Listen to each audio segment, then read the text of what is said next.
As the color of a rainbow, we gather today for an event that promises to be exciting. Now, I would like to call upon a silent prayer as everyone. May this prayer not just be words that listen to be, let them resonate with each and one of us, giving. Thank you. I would like to invite Sandra Clara Sobin to formally welcome the gathering. Presentation on the topic nutrition. Okay.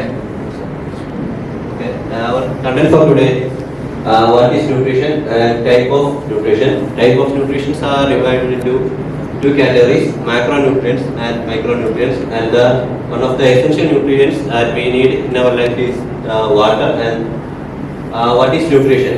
Nutrition എന്ന് പറഞ്ഞാൽ എന്താണ്? നമ്മുടെ ജീവിതത്തിൽ നമ്മൾ കഴിക്കുന്ന ഭക്ഷണം നമുക്ക് എങ്ങനെ നമ്മുടെ ബോഡി യൂട്ടിലൈസ് ചെയ്യുന്നു, ആ യൂട്ടിലൈസ് ചെയ്ത് നമ്മുടെ ലൈഫിന്റെ ഗ്രോത്ത് സസ്റ്റെയിൻ, നമ്മുടെ ലൈഫ് സസ്റ്റെയിൻ ചെയ്യുന്നതിനും നമ്മുടെ ബോഡി ഗ്രോത്ത് പിന്നെ നമ്മുടെ ഹെൽത്ത് നല്ല രീതിയിൽ കൊണ്ടുപോകുന്നതിനും നമ്മൾ ന്യൂട്രീഷൻ എന്നതിനെയാണ് നമ്മൾ ന്യൂട്രീഷനായിട്ട് പറയുന്നത്. പിന്നെ ന്യൂട്രീഷൻസ് നമ്മൾ രണ്ട് ടൈപ്പായിട്ട് ക്ലാസിഫൈ ചെയ്യും. അതിൽ ഒന്നാണ് മാക്രോ ന്യൂട്രിയൻസ്, മറ്റേത് മൈക്രോ ന്യൂട്രിയൻസ് പറയും. മാക്രോ ന്യൂട്രിയൻസ് എന്ന് പറഞ്ഞു കഴിഞ്ഞാൽ നമുക്കറിയാം നമ്മുടെ ബോഡിക്ക് ഏറ്റവും കൂടുതലായി ആവശ്യമുള്ള ന്യൂട്രിയൻസിനെയാണ് നമ്മൾ മാക്രോ ന്യൂട്രിയൻസ് എന്ന് പറയുന്നത്. അപ്പം ഈ മാക്രോ ന്യൂട്രിയൻസ് പറയുമ്പോൾ കാർബോഹൈഡ്രേറ്റ്, ഫാറ്റ്, പ്രോട്ടീൻ ആണ്. പിന്നെ അതിൽ കാർബോഹൈഡ്രേറ്റ് എന്ന് പറഞ്ഞാൽ നമുക്കറിയാം ഷുഗർ, സ്റ്റാർച്ച്, സെല്ലുലോസ്, അത് അതിന്റെ എനർജി പ്രൊവൈഡ് ആണ്. നമുക്ക് ഏറ്റവും കൂടുതൽ എനർജി പ്രൊവൈഡ് ചെയ്യുന്ന ഫുഡാണ് കാർബോഹൈഡ്രേറ്റ് ഉള്ള food. 1 gram of carbohydrate give about 4 kcal of energy. And the next one is fat. The fat is also called as lipid. നമ്മൾ lipids എന്നും പറയും. പിന്നെ water is not soluble in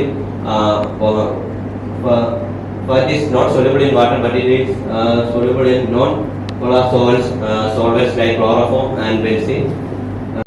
food protein content ഫുഡാണ്. Amino acid ആണ് ഈ പ്രോട്ടീൻ്റെ building blocks, അതിനെ ഉണ്ടാക്കിയെടുക്കുന്നതെന്ന് പറയുന്നത് തന്നെ. പിന്നെ അതിനെ നമ്മൾ രണ്ടായിട്ട് ക്ലാസിഫൈ ചെയ്യും പ്രോട്ടീനെ. അത് സിമ്പിൾ പ്രോട്ടീനും കോഞ്ചുഗേറ്റ് പ്രോട്ടീനും പറയും. And 1 gram of protein give about 4 kcal of energy to our body. The last one is micronutrients. Micronutrients എന്ന് പറഞ്ഞു കഴിഞ്ഞാൽ നമ്മുടെ ബോഡിക്ക് വളരെ കുറച്ച് അളവിൽ ആവശ്യമായിട്ടുള്ള ന്യൂട്രിയൻസിനെയാണ് മൈക്രോന്യൂട്രിയൻസ് എന്ന് പറയുന്നത്. മൈക്രോന്യൂട്രിയൻസ് എന്ന് പറഞ്ഞാൽ നമുക്ക് ബോഡിക്ക് സ്പെസിഫിക് ആയിട്ടുള്ള അധികം എനർജി നൽകുന്നില്ലെങ്കിലും അതിന് മറ്റ് പല ബയോളജിക്കൽ റോൾസ് ആണ് മൈക്രോന്യൂട്രിയൻസ് ഉള്ളത്. പിന്നെ മൈക്രോന്യൂട്രിയൻസിന് രണ്ടായിട്ട് ഡിവൈഡ് ചെയ്തിട്ടുണ്ട്, വിറ്റമിൻസും മിനറൽസുമായിട്ട്. അതിൽ വിറ്റമിൻസ് എന്ന് പറഞ്ഞാൽ നമുക്ക് എനർജി പ്രൊവൈഡ് ചെയ്യുന്നില്ല, എന്നാൽ തന്നെ അത് സ്പെസിഫിക് ബയോകെമിക്കൽ റോൾസ് നമ്മുടെ ബോഡിയിൽ ചെയ്യുന്നുണ്ട്. അതിനെ നമ്മൾ രണ്ടായിട്ട് ക്ലാസിഫൈ ചെയ്യുന്നുണ്ട്, water soluble and fat soluble. Vitamins എന്ന് പറഞ്ഞു കഴിഞ്ഞാൽ തന്നെ നമുക്കറിയാം vitamin A, vitamin D, vitamin E and vitamin K.